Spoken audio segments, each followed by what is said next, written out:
Welcome to another episode of What the Fuck Do You Do, Season 2. We got a special guest with us today, and it's only fitting for our podcast to have a video editor and podcast editor. We've got John. John, how you doing? I'm doing well. Thanks so much for having me on your podcast. This is nice. We're so happy to have you. It's a beautiful apartment, beautiful setup here, beautiful crew. You didn't set this up or anything. You didn't help us. We didn't know what we were doing. I helped a little, but you guys knew what you were doing. Very impressive. We knew very little. But like I was saying before, and I guess this is good podcast stuff, a lot of it you just have to learn as you're going because you just get burnt over and over. I started doing this sort of thing as an intern, just PAing, so you're just like being a production assistant on shows. So you basically just see all these older people who know what they're doing, and you have no idea what you're doing, and then they start to give you little things to do. Then they give you medium things to do, and those are the things you start messing up. Sure. So you just constantly have this level of anxiety like the entire time that something's going to go wrong, that you're going to look at the footage and it's going to be out of focus or glitchy or the audio didn't record or something. So we were talking about before, you just have to really cover all the holes in the side of the shit. What's the biggest fuck up that you made when you were first getting started? A lot of it is like footage. I'm an editor, but I started trying to do camera stuff, but I didn't go to school for it. So it's a sort of thing where you'll be in there and the little display looks all right, but then when you go and you put it in your computer, you realize it's a little soft, or if it's a dark space, there's a lot of noise, a lot of fuzziness, graininess. Sure. Things like that, which have been super disappointing because in the moment I think I'm capturing something pretty awesome. But then, I get back to it. It's like the lens cap or something. It's like inside of your pocket. I never had the lens cap, fortunately. Never had the lens cap, but I think I lost my lens cap. Nice. has that ever happened where someone captured entire footage of something and then they realized the lens cap was on the camera and then they were like, guys, we gotta redo the whole thing? Definitely dead batteries and things like that.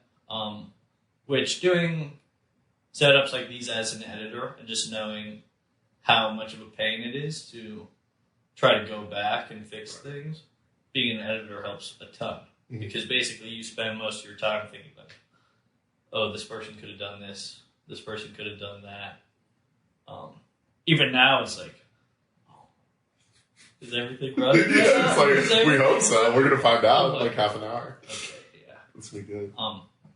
But yeah, it's cool. It's cool. So you're paying attention to everything as a video editor. I'm sure you're watching all sorts of different video clips all the time, thinking about how you would have done it. What are some of the shining examples that you saw or that you see on a general basis? You're like, that's a fucking good video editor. A lot of music videos are crazy. A lot of people are given a lot of creative leeway to do things that obviously require, trust in the artist and then resources and then the experience to even just, for example, and this is a problem I have, is having ideas, but then not having a reason to do them, and also having my regular work, my freelance work, or when I had a full-time gig, having that sort of thing. So it's this kind of deal where you get a lot of good ideas for an effect or where you kind of just, this would be cool, but it's too much work to do it for free for myself right now. I hope I remember it. And then you end up never doing it. But then just thinking of those ideas makes you think of better ideas the next time. Right. So it's not even once I get to the level where I could execute an idea, I would even want to do that one anymore, which is probably a dynamic that a good notebook could... yeah, notebook, little therapy. Exactly. Something. Exactly. Just fleshing out ideas in general. Yeah. I just had my good friend Hank, who works for this company called Boris FX. Mm-hmm. FX, like effects. He just gave me a discount on a license to do a lot of cool transition things. Oh, cool. Which I'd never really done because I was asked to do a graphic video.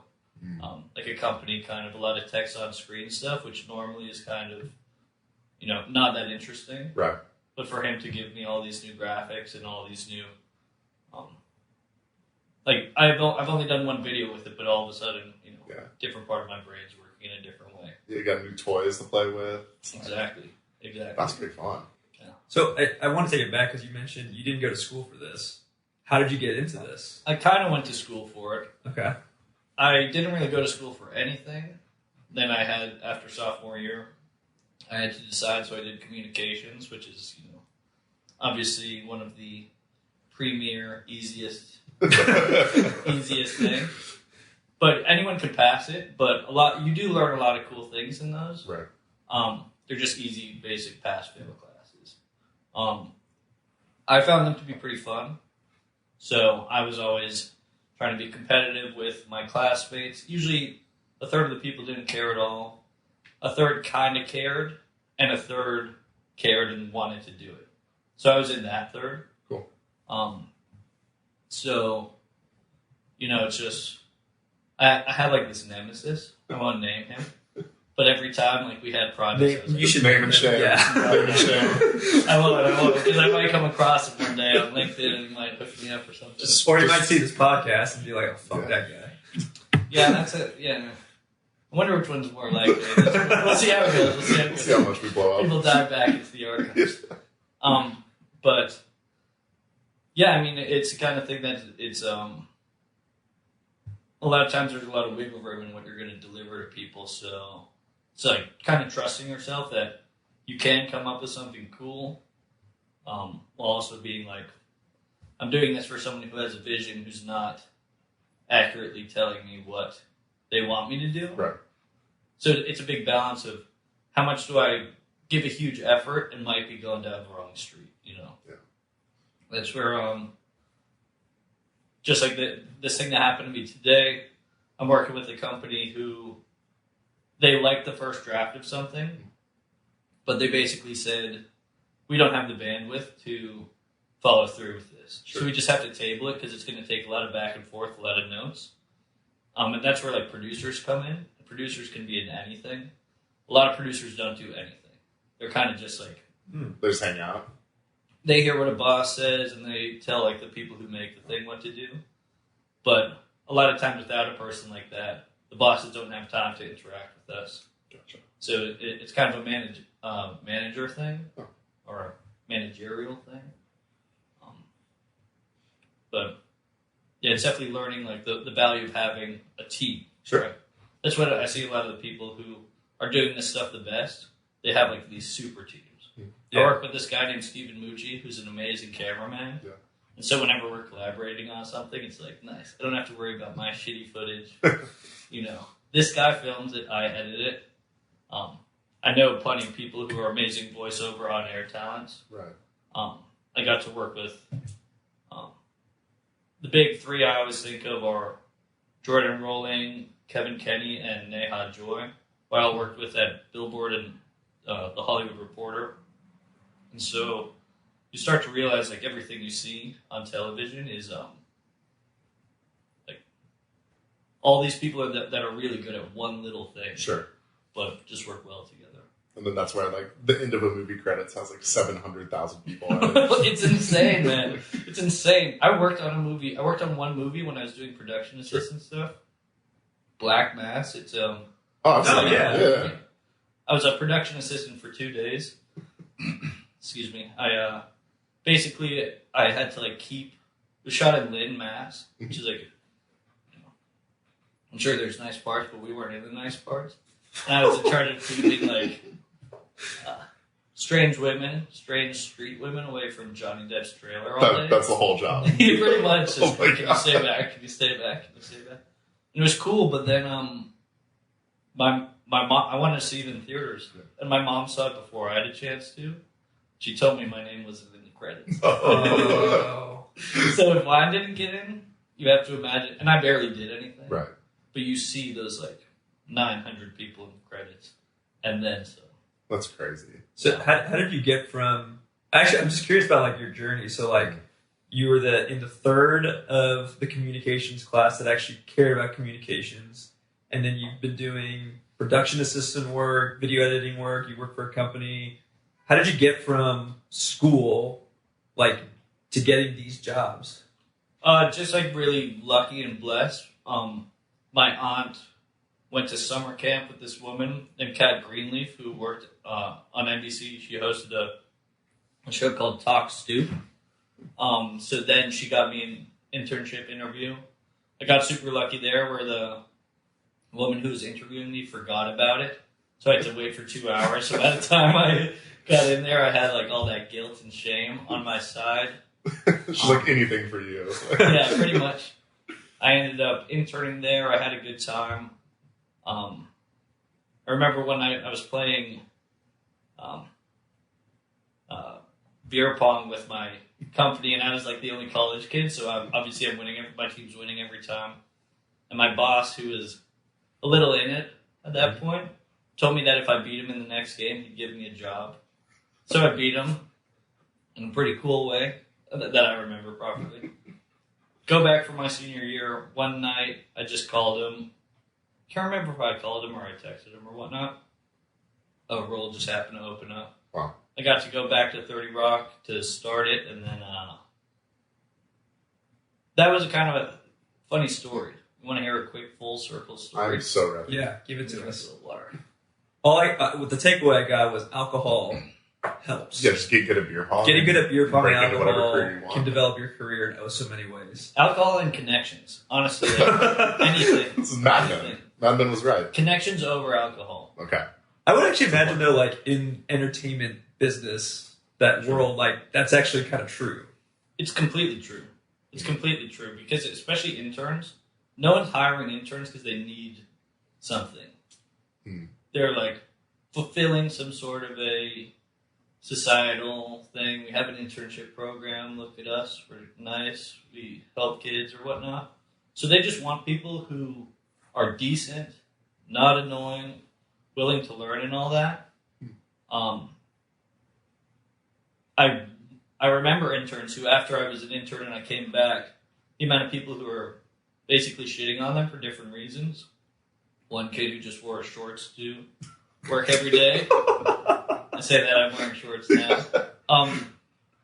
But yeah, just if you get those, like I say to my brother, I remember one time I was talking to him, he was graduating college. I was like, dude, let me connect you. Sure. You. And he was saying something, I appreciate it, but I want to do my own thing. It's like, that is so ridiculous. Like the idea of just starting from nothing. Right. Yeah. Like how complex it is to like be a person and how complex it is to like have jobs and need to find jobs. Yeah. You need to like capitalize, because I've helped tons of kids, like younger people, just giving them whatever advice, because I got a good example when I was at NBC when I was first starting. Mm-hmm. So like I don't see it as, I definitely got hooked up, but then I worked hard to keep going with it. And then you paid it forward. Because if I didn't accept it, all the kids I've helped since Yeah. wouldn't have anything. So it's like, we all have to pick up scraps, right? Yeah. So, what was it about? You were going to tell us a funny full circle story. Yeah, you were going to tell us full. Oh, yeah. So I'm at NBC, and they have this contractor rule where it's like after 20 hours, if you average more than 20 hours a week for a year, you have to step away for 6 months. Oh, wow. And so I had a job. I was editing some of their old content down, like Starsky and Hutch, Murder, She Wrote, because the commercials were shorter back then. So if they want to air them now, they have to go in and cut people out. Wow. Or cut little moments out. Wow, so you're literally changing the actual narrative of a show to get more ads. Ideally, no. Sure. But it'll be like if she's creeping down the hall with a lantern for 15 seconds, Just makes it a little make faster. it 5 seconds. Yeah. So you know Starsky and Hutch really well then. I know Bronco, this old show Bronco. Okay. Starring this dude Ty Hardin a lot better. Murder, She Wrote more. I did Starsky and Hutch a decent amount. That's a good show, for sure. And you've probably seen a version that anyone modern has never seen. I always Because think you about ruined it. Some old guy gathering up his grandchildren. My episode's on tonight. My episode's on when I say, hey, Bronco's back. And that's something that I had considered. You just cut yourself out. Exactly. But anyway, so since I had an intern there, I kept saying, hey, let me help you with this, let me help you with that. Ultimately, I was averaging way over 20 hours. Mm-hmm. So I have to take this break, right? I do a bunch of things in between. And then just last December, when I was at Billboard, we ended up getting laid off there was basically a sort of a COVID-related reorg. Sure. That the LA team kind of won out on because you can film things year-round. Mm-hmm. You know, once the pandemic started getting over a year, it was like, there were a bunch of reasons. I don't know what I should even be like talking about right now, but Whatever you want. anyways, we get I'm out, right? Right. Our team gets like kind of closed down.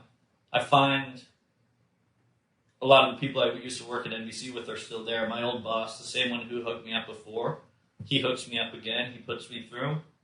He says they might have an opportunity for you.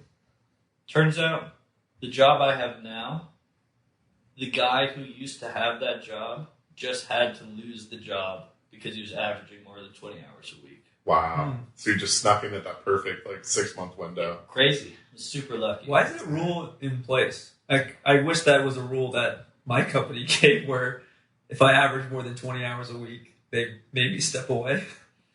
Yeah, well, it's not step away. It's like you're gone. No. Oh, I thought it was like a sabbatical No, for like no 6 months. sabbatical. Okay, so that's a little Is it so bad. they don't have to pay benefits and stuff? Yeah, it just becomes like either they have to. I was actually in line. I was one of the finalists to become a full-time editor on that show, Talk Stu. I remember looking at the guy. I remember his name. I like him, but I remember being upset at him in this moment. Right. He told me, I think you're good enough to do this job. I went through a bunch of tests, but he said, you're too green right now. I was like 22, 23. He said, I don't know if you're going to want to do this in 5 years. I remember just being like, come on. Just give it to me. Yeah. Being real bummed out about that. But now I'm at a point where I don't know if I'd hire a 22-year-old kid to be like a lead video editor on a show. Sure. Yeah. I've definitely had those feelings wanting to do other things. Yeah. But What do you think comes after video editing and podcast editing for you?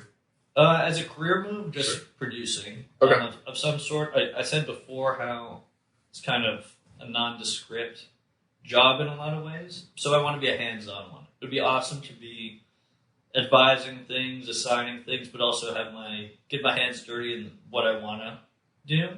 Right. A lot of editing is just you do all the stuff that no one else wants to do. So something where I get to be. I'm realizing this now. What I want to do right now. Mhm. I want to get a full-time job with the salary and benefits and anything cool. Yeah. And I want to maintain some of the side things. The podcast, I'm happy to do whatever, stay up late, editing podcasts, listening to podcasts back. But, yeah. Yeah. But you get the comfort and stability, a little bit of balance, Exactly. the ability to be creative. Exactly, I yeah. like that. What is so like for a certain job, whether it's a movie or TV show? Walk me through what is the process of how the idea becomes like the movie, and then when does the video editor step in? What do those different roles look like? So, I've never worked on movies as an editor. I think that's the kind of thing that kids are going to film school for. Sure. Okay. So that's kind of a realm that I'm not even involved in. What I'm doing a lot is digital video, online video things that turn around, within a few days, a week. But my old job when I was working at Billboard, where I just got laid off from, that was same day turnaround for news videos. Oh, wow. So that seems really fast. Yeah, we had to do 3 a day. Jeez. So that's where I worked with Kevin Kenny and Jordan Rolling and Neha Joy. Basically, what we would do is we started that program, the Billboard News Video thing. Me and Kevin did. Me, Kevin, Neha, and Jordan all worked at the same company before, a company called Zoom. That's how I met them. Kevin brought me over when he got the hosting job. Cool. But basically what we were doing is we were finding the stories they were writing articles about online. Jordan would turn them into scripts, decide how we want to dress it up. We'd record it. She'd give it to me. I'd throw in music videos and photos and all that stuff. Try to make it look cool and just do 3 of those, 2 to 3, as fast as we can, pretty much. Yeah. That seems like crazy collaborative and hands-on. Like, you don't get a lot of breaks when you're actually at work. No. It was the kind of thing where there wasn't a ton of, I don't know, it was weird. It just became one of those classic things where I remember Kevin and I we were like, let's do 5, 6 videos a day. We'll show them, like, maybe we can get paid more or whatnot. It turned out, that incentive turned out to be nothing, so it just kind of turns into the same thing where you just get this assignment. And I was tired of it. I was really tired of it. But then the pandemic comes. Right. By that point, I'm working with Jordan. I've been working with her for a few years. We have it so down. It's like a language, right? But then we're all remote. Everything's remote. We're not seeing each other. Yeah. It just got weird. We started working with the California team, which is just problematic because I'm done at 5 and then I go out, and at 6, they were like, hey, we need something. I'm like, oh. Yeah. So who's providing like the news videos? Is that like the actual news outlets and they just contract Billboard to do the editing? So basically, if you've ever gone to any of those websites and they have a video that auto plays at the top that's basically a summary of the article, that's what we were making. Oh, okay.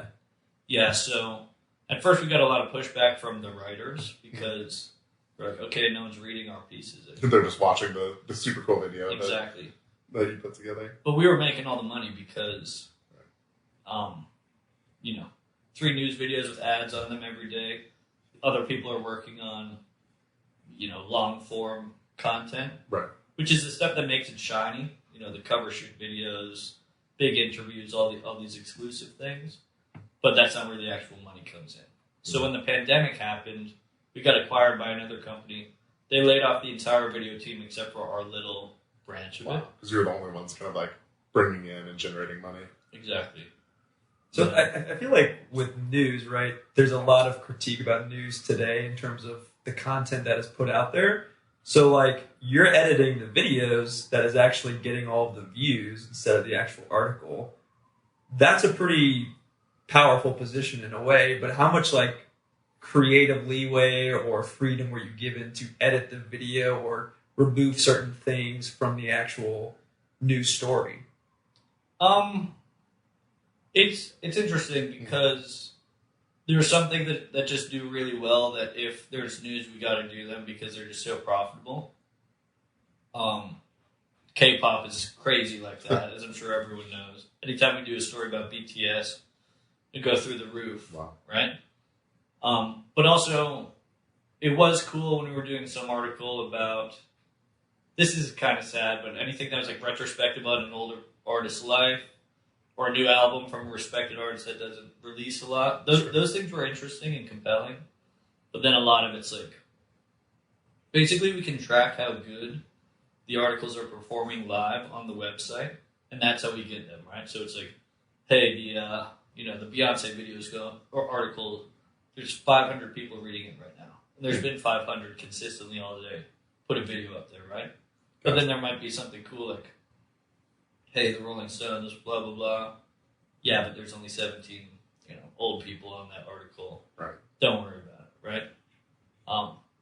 But the thing that did get pretty problematic is, and Jordan was like huge proponent of this, or definitely opened my eyes up to some of the things that definitely other people on the team weren't seeing, is after a while, we would get like a list of story recommendations. There would be some people, like really analytical people, saying, oh, we should do these ones, we should do these ones. And after like a long period of doing things, you kind of get a picture of what we've been doing. And I'm kind of beating around the bush, but essentially we were just seeing like certain groups of people we're having stories in about them in negative ways. A lot of Gotcha. a lot of conflict, a lot of things like violence, infidelity, Right. just general negativity, right? That ended up being the most popular content, or the stuff that like always got dragged up. Because we got on Snapchat and we started making a ton of money on Snapchat. They paid the best for the ads, but our Snapchat audience was like, I don't know, probably like 8 to 14 or something. So it's like, what does it say every time this huge company, their Snapchat story is this gun violence related thing, or this like personal feud related thing, or this like dude talking shit to this guy about being with his girlfriend. It's all going to like young, like preteens, basically. Dude, yeah, it was That's crazy. It was rough. Yeah. So and like, especially with like all the protests that were happening, right. we even said to our bosses, we were like, we showed them like our whole list of what our past projects were like. This is what we're doing. I know we're doing it because we need like that's how we're performing, and that's how we get money. But like, what is this? Yeah. Like we get money for covering this. That's portraying this a certain way. That's showing little kids, misrepresenting people to kids. Right. It's like this is like the definition of basically systemic racism. Yeah. Which is crazy too, because Jordan is like such an influential person in my life that if she hadn't said that stuff to me, which as soon as I started looking at it, I'm like, this is disturbing. Yeah, you see the whole pattern. Yeah. But if it wasn't for her, like even mentioning those things that time, it's like you just go to work and you're doing it, and at the end of the day, my girlfriend would ask me like, "Hey, what was the news today?" I don't remember. I don't care. I just did it. You were just like, "This is a job. I'm here to do this job." You're not really like understanding necessarily like the bigger picture of what's happening. I'm like listening to podcasts while I'm working. I'm trying to like learn some crazy stuff on the side. So you forget that because I don't watch the videos. The last thing I want to do is go home watch the videos. Yeah, the stuff that you just put together. It's like, So you forget it's getting broadcasted. But you every don't, once you don't in a do while, that. You don't just watch videos like, oh shit, Wow. that was amazing editing. I did that. every once in a while, I'd see it like in an airport on one of those TVs. You know how it has those like news rundown things at the bars. Like, oh shit, I forgot. Oh, I did that. Wow. Oh, damn. Well, I mean, that makes a lot of sense when you're talking about like wanting to be on the production side, like have a little bit more creative control, even like do your own stuff, like actually getting to choose what type of content you produce and that you create. Like that makes a ton of sense coming out of that past experience. Totally, yeah, and it got a lot better. You know, our bosses were definitely, hey, be more vocal if you feel uncomfortable. Like, you know, we're busy. I don't want to blame anyone, but like I said, it's just these things that become passive work things. Mm-hmm. Jordan starts stepping up. Hey, I don't want to do this video, or hey, I want to do this video. I know it's not performing that well, but this is an awesome thing. That's badass. Yeah, she's badass for sure. But yeah, that like what I want to do now is not news. Right.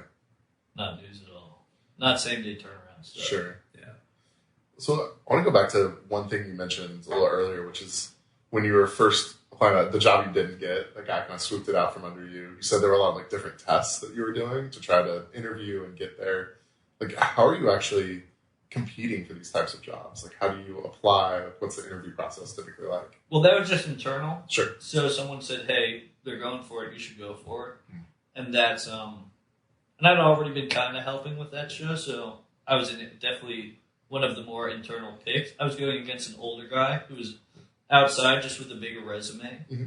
And so then it's just, hey, take this interview footage and try to make it work well. Oh, so it's like an actual project that you might be doing as part of the job. Yeah, it's not a written test or anything. Sure. It's all, they just called it an edit test. It's funny that my final edit test, they actually use on like they just used it on TV. So it was good enough to go on. What the heck? Yeah. They just basically took your work and then like, we're not going to hire you, but we are going to use this. Yeah, no, I have, at this age, I have no bad feelings about it. I totally understand. Right. But at that time, I'm like, just used it. I remember it was this little girl, I can't remember her name, but she was in this movie called, I think it was called Beasts of the Southern Wild. Do you know that? Yeah, I remember that movie. It's like New Orleans and there's Sure. monsters or something. Sounds insane. I want to watch this movie. It's not like that insane though. Did you see it? I don't think I ever actually saw it, but I remember seeing the trailers for it. I remember watching it and thinking like, I want there to be more monsters in here, but it's kind of chill. Like you just see the monsters in the background or something. But anyway, there's like a little girl giving an interview, and I was able to like cut her thing up to be intelligible. She was obviously like a savant little girl, Sure. but yeah, that was definitely that was the test. Right. Yeah. So what's like a day-to-day look like when you were working and then also as a freelance? So working at Billboard, you just get in and usually the first story is assigned. So I'm just waiting for Jordan to do her part, write the script and record it. And then while I'm editing the first one, she's producing the second one. Cool. And that pattern repeats until she's basically relaxing, prepping for... They had her doing tons of interviews, tons of other things that she had to be filling her time with. Basically waiting for me to finish. Kind of thing where you kind of try to fill out your day. Yeah. I'm not going to lie, like I didn't try to do that. Right. And it just becomes so monotonous, right? But now freelance, I have a bunch of different clients. So, like today, I edited an NBC piece. Cool.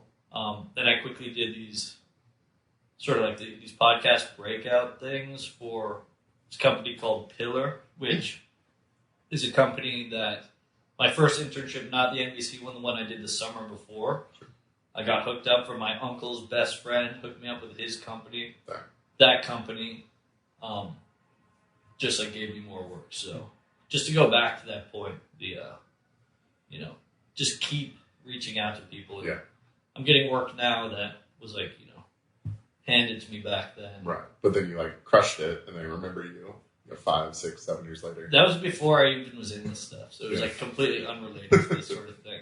But yeah, just basically balancing. The thing I like now is if I want to go do something, if I want to go do this, if I want to go play basketball, I can, and I just wake up early the next day, Nice. or I just stay up late the next night. So You get to set your own schedule. yeah, I'm working on a podcast right now about, it's for moms who are trying to, it's called Mom's Exit Interview. About moms who are trying to leave the 9-to-5 Whoa. corporate life and start side jobs while also, being moms and being with their kids. Cool. And there's some things in there that are just, for moms, right? But the vast majority of it, I'm like, oh, these are the goods. This is what I want to know. Yeah. This is the blueprint. Yeah, exactly.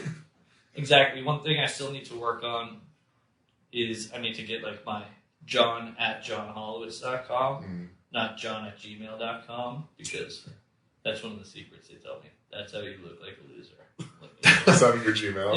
I'm still looking your polished website, Yeah, exactly. your own email address. And I made up that email. That's not my real. But unless you got jobs. Then it is real. John@gmail.com. I have a feeling that one's been taken. Yeah, no.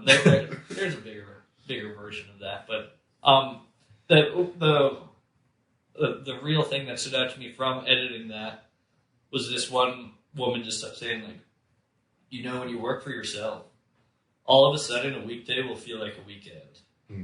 And that's the one thing I just do not want to say goodbye to if I get a full-time job. But at the same time, paying for my own insurance, Right. paying for like shitty insurance for $500 a month, I'm like, oh my god, it's horrible. So ultimately, because you mentioned you want the salary and benefits, you want to end up in that 9-to-5 job, or ultimately do you want to have like a successful freelancing business of your own? So, I have this one job I'm going for. Fingers crossed. I think the interviews went well, but it's not. It wouldn't be 9-to-5. Sure. Like generally, I should be on at that time, but it would be. I'd have to finish 8 videos in 8 weeks, so I could take a day, wrap early, go, do whatever, and then just catch up the next day. Cool. That whole thing of like, where's the video? Where's the news video? Where's the news video? That was annoying. You just have longer deadlines, so you have a little bit more flexibility in Exactly. each little phase. I'll have a chill day today and an extra hard day tomorrow. I'm cool with that. I like that stuff. sometimes that stuff feels awesome, right? I'm sure you guys both know what it's like to just stay up late and do your thing. It's your brain goes numb and you're just get in the flow zone. Yeah, exactly. Yeah. The flow state. Yeah, flow state, it's a real thing. Yeah. So I guess to answer your question, probably a combo. Like I want a full-time job that isn't super demanding now. You know. Yeah. Just to be trusted to get your work done. Like, yeah. That's how all people should be, I guess. Sure. Like. Yeah, I like that. And so, okay, now that you've navigated the corporate side of things, the freelance side of things, like for somebody breaking into this that wants to get into video editing, podcast editing, just the whole industry, like what type of advice would you give somebody? Like, what do you wish you knew when you started off? I think it's the kind of thing where, and I mean, it's analogous to most of my life where you figure out how to do one thing one way, and that's good enough. And then one day you learn some new technique or some new window gets opened, and you realize all of a sudden this whole new level is accessible to you that you didn't even know was there. And that comes from just like doing a bunch of projects that you don't know if you can do or not. Just pushing yourself a little bit further? Yeah. It's pushing yourself sounds like it's like, I'm grinding. I'm going to do it. No, it's not like... I'm a hustler. For me, it's like someone at my job, hey, can you do this? Yeah, sure, yeah, okay. Just don't say no. Just just don't say no. And then if it's an older person, like I'm thinking back more to my early mindset, I don't think they're going to ask you to do anything that they don't have a good grasp on. Sure. If you're like 22, 23 or whatnot. Right? So a lot of it's just like fluency in programs. So if someone says, hey, can you like help? We need you to rearrange all these files. Just like do that boring stuff. Right. Then the next thing you know, 4 years later, you're doing some project and you realize that you learn to organize files in a way that's going to make this project super easy. Right? These are boring answers. But it's kind of a hard question just to... Yeah. It's like... They're just benchmarks, I guess. Sure. Mainly it's just like not being nervous. Doing things enough, failing enough, going back to the beginning, where that anxiety goes away because you're like, I'm just going to wrap this with enough bubble wrap right now that even if everything goes wrong, I can pass in like something. Sure. Yeah. Right. So does someone need a formal degree, college degree, to break into this field? Or can they learn all this on their own? Well, so I learned to edit in college. But no one has asked me about my degree. I like forgot it's even a thing. Like no one's asked me about college forever, right? Yeah. So it's definitely good to learn that stuff in college, but you could also learn it afterwards. Sure. But the college projects are designed to learn the basics.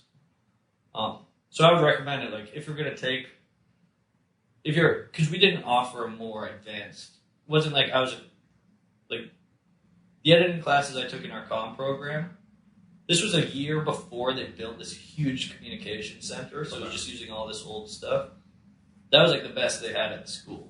So it's not like I'm at whatever I imagine USC to be like, and they're like, you want to be a video editing major? Whatever it is, like, film major. Yeah, exactly. So you can teach yourself. You can really teach yourself. And like I said, editing is awesome because... It's basically the thing no one wants to do. They want to be hosts. They want to be shooters. They want to, people want to make music videos. Like me and that guy Steven Mucci, the cameraman, we work with this artist named Jay Swiss, who I met because I interviewed him on college radio back at UMass. Then we were in New York together. So it's cool. It's like he wants to have music videos. He wants to perform in music videos. I want to edit music videos. I don't want to rap in music videos. I don't want to shoot music videos because I'll fuck it up. Steven doesn't want to rap or sing. He doesn't want to edit. So it's just like everyone's scratching everyone's back, You have your perfect niche. Yeah. Exactly. You guys complete each other in a weird way. Exactly. That's so sweet. But then you go to modern day, like people want to do podcasts, right? Right. this woman who's doing like the mom podcast. She's like a former Netflix executive. She used to host.